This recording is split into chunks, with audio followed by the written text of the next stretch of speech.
So it is April 24th, 2019, and I just got out of Studio Colorido's Penguin Highway. I was very curious about this movie. I heard a little bit about it going in. I watched a muted trailer because I was at work, but that was about it. All I knew was I heard so many good things about this movie. The reception was good, and the time I had to go see it in theaters was an opportunity I was best not to pass up, considering there is no Blu-ray planned as of now in America. So I buy my tickets, I see it with my mom, and I thoroughly enjoyed this movie. It is a delightful time. Not a second is wasted while watching this movie, although it does start off a little bit slower than what it ends up being. It picks up the pace, but I hate using the word slow, because this movie never drags. It never feels dull. It consistently introduces scenes and situations and scenarios that are very entertaining. Although this movie is something of a science fiction story, it does, however, introduce a lot of coming of age and slice of life elements, and I felt very relaxed in some of this movie. Some of the best scenes in this movie are just kids and friends hanging out together and spending time together in their own secret hiding spot and coming up with ideas and experiments and theories, because they're all of the main characters in this movie are scientists, or at least they act like scientists. They're fourth graders, but they're all very smart and they excel at every subject. The main character, Iota, is friends with an older woman that he has romantic feelings toward, and that's a very interesting dynamic, to have a young prepubescent boy crushing on this older character.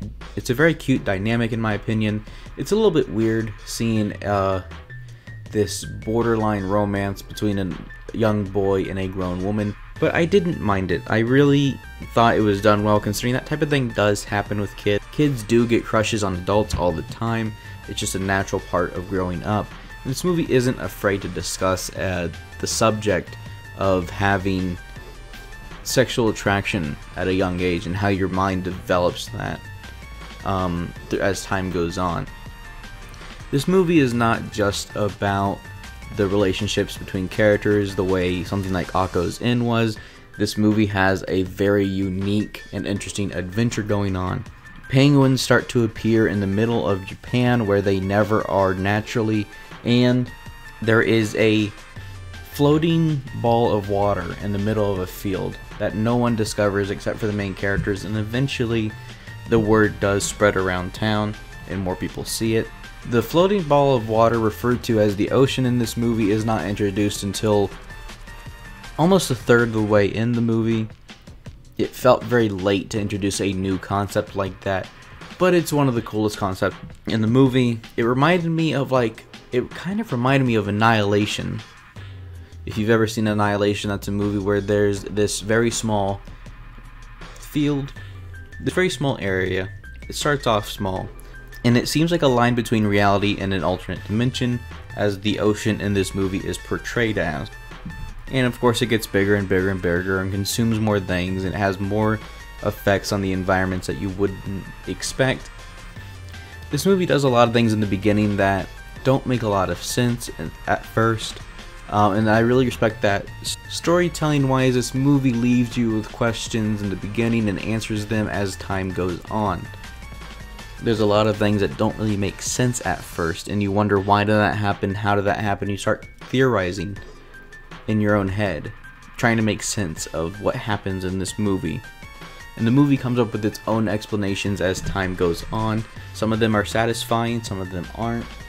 But even when the conclusions this movie comes to aren't satisfying, it really does want you to use your own imagination to conclude what the events in this movie represent. I saw this movie with my mom, not ashamed to admit it, and she had the idea that most of this movie is psychological. Since the main character in this movie is a researcher, a child researcher who looks into science and tries to find explanations for things he doesn't understand. She had the idea that perhaps most of this movie is his imagination, and he's trying to explain things happening, and is coming up with these false conclusions, as you would as a kid. This movie captures that feeling of being a kid, not understanding the world around you, and making up your own conclusions and believing in the wrong things. There's a high possibility this movie is psychological, that most of it is his imagination, and that the journey we're seeing all represents the childlike wonder of seeing the world as you grow up.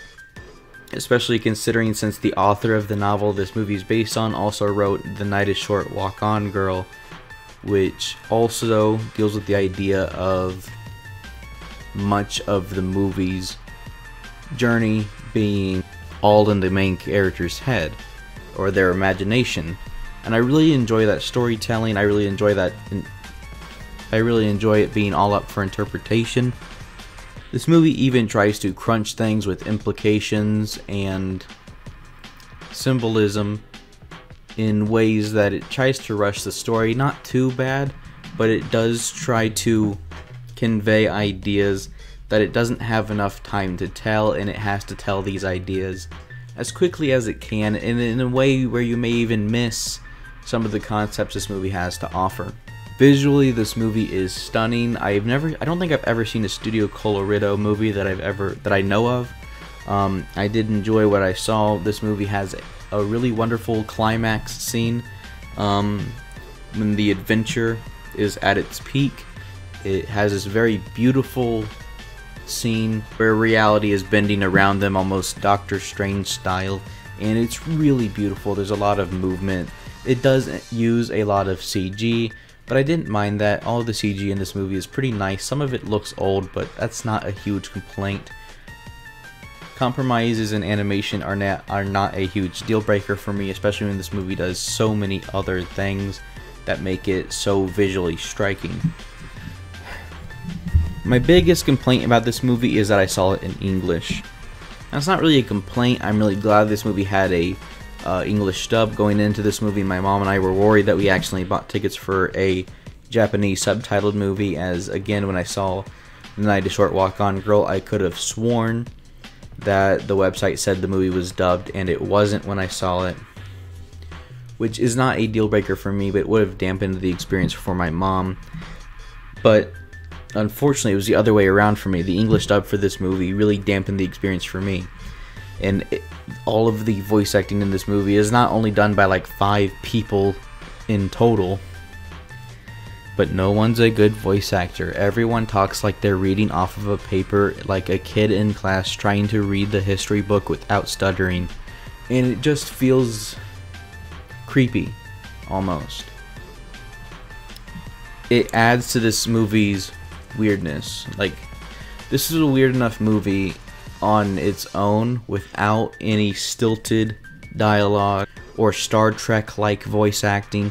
It really did feel like everyone was aboard the Starship Enterprise in this movie. Captain, I have a report to make. I made a amazing discovery.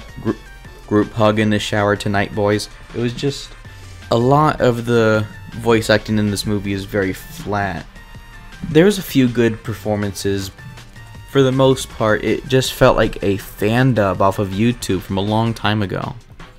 Like, it really did just kind of feel cheap in that department, which is a really big drawback considering how good this movie looks in every other aspect except for some water CGI that could have been improved, but for the most part is comparable to most Ghibli movies.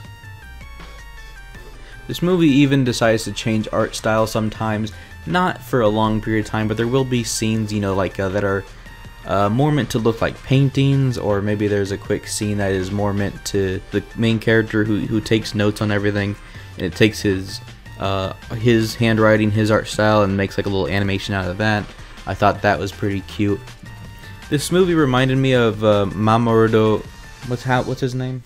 This movie reminded me of a Mamoru Hosoda movie. This movie reminded me of 2 other movies.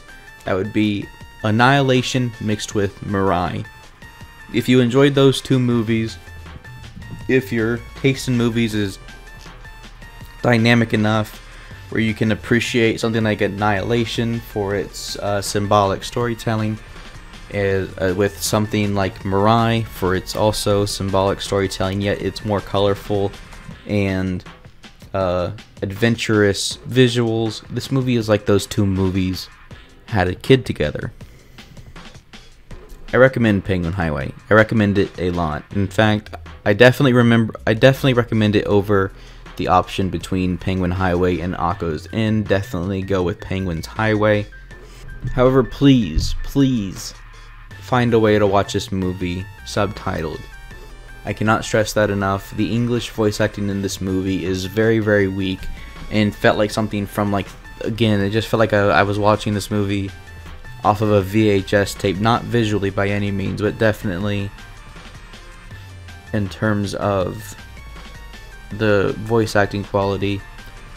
I felt like I could have banded together some friends and made something nicer than that. Like, it really feels like an amateur dub work, and I hope in a couple of years maybe this movie gets a Nausicaa style redub. Not a lot of anime needs to be dubbed twice, but this certainly does. I'm giving Penguin Highway a 8.75 out of 10, the same very specific score I gave to Dragon Ball Super Broly. I hope,